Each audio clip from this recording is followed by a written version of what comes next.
എറണാകുളം വൈപ്പിനിൽ കപ്പലിന് തീപിടിച്ചു. അറ്റകുറ്റപ്പണിക്കിടെ ആണ് കപ്പൽ കത്തിയത്. വൈപ്പിൻ കാളമുക്കിലെ സ്വകാര്യ യാർഡിലാണ് ഈ സംഭവം ഉണ്ടായത്.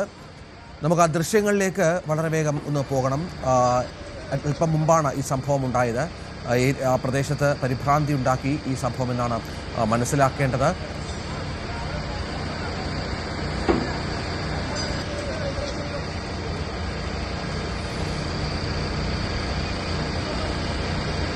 നവമി ദിനേശ് വിവരങ്ങളുമായി ചേരും. നവമി, എന്താണ് സംഭവിച്ചത്?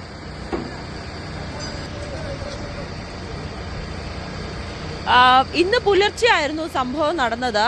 ഇപ്പോൾ തീ അണയ്ക്കാനുള്ള ശ്രമം തുടരുകയാണെന്നാണ് നമുക്ക് അറിയാൻ സാധിക്കുന്നത്. വൈപ്പിൻ കപ്പൽ യാർഡിൽ നിന്നാണ് പുലർച്ചെ തീപിടുത്തം ഉണ്ടായതായി നാട്ടുകാർ കണ്ടെത്തിയത്. എന്തായാലും സർവീസിനായി യാർഡിൽ കയറ്റിയിരുന്ന വിശാലാക്ഷി എന്ന കപ്പലിനാണ് തീ പിടിച്ചിരിക്കുന്നത്. പുലർച്ചെ 3 മണിയോടുകൂടിയായിരുന്നു സംഭവം. യാർഡിൽ ഉറങ്ങിക്കിടന്ന തൊഴിലാളികളാണ് ആദ്യം തീപിടുത്തം ശ്രദ്ധയിൽപ്പെട്ടത്. സർവീസിന്റെ ഭാഗമായി പെയിന്റിംഗ് ജോലികൾ നടത്തിക്കൊണ്ടിരുന്ന കപ്പലായിരുന്നു. എന്തായാലും സമീപത്ത് മറ്റൊരു കപ്പലുണ്ടായിരുന്നുവെങ്കിലും അതിലേക്ക് തീ പടർന്നിട്ടില്ല എന്നുള്ളത് വലിയ ആശ്വാസകരമായിട്ടുള്ള കാര്യമാണ്. എന്തായാലും വിവരം അറിഞ്ഞ ഫയർഫോഴ്സ് എത്തി തീയണയ്ക്കാനുള്ള ശ്രമം തുടരുകയാണ്. തീ പൂർണ്ണമായും നിയന്ത്രണ വിധേയമാക്കാൻ കഴിഞ്ഞിട്ടില്ല. തീപിടുത്തത്തിന്റെ കാരണം വ്യക്തമായിട്ടില്ല. എന്തായാലും ഫയർഫോഴ്സ് എത്തി ഇപ്പോൾ തീ അണയ്ക്കാനുള്ള ശ്രമം നടത്തിക്കൊണ്ടിരിക്കുകയാണ്. രഞ്ജിത്ത്, എറണാകുളത്താണ് കപ്പൽ അറ്റകുറ്റപ്പണിക്കിടെ തീപിടുത്തമുണ്ടായത്. വൈപ്പിൻ കാളമുക്കിലെ സ്വകാര്യ യാർഡിലാണ് ഈ സംഭവം ഉണ്ടായത്.